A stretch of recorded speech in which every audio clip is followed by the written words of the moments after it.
பெண்களைப் பற்றி William Golding என்னும் ஆங்கில நாவலாசிரியர் சொல்லுவது இதுதான். பெண்கள் தங்களை ஆண்களுக்கு சமம் என்று முட்டாள்தனமாக எண்ணிக்கொண்டிருக்கின்றனர் என்றே நான் நினைக்கிறேன்.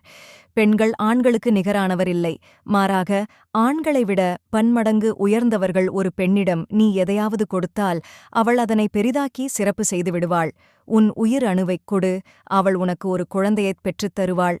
ஒரு வீட்டைக் கொடு, அதனை அவள் குடும்பமாக மாற்றிக் காட்டுவாள். நீ மளிகைப் பொருட்களைக் கொடு, அவள் விருந்து படைப்பாள்.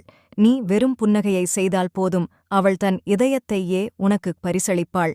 நீ கொடுப்பது எதுவாயினும் அதனை பல மடங்கு பெரிதாக்குவது பெண்ணின். எனவே நீ அவளுக்கு சிறிய அளவில் துன்பம் தொல்லை கொடுத்தாயானால் அவள் உடனே அதையே டன் கணக்கில் உனக்குத் திருப்பித் தருவாள் என்பதை மட்டும் எப்போதும் மறந்துவிடாதே.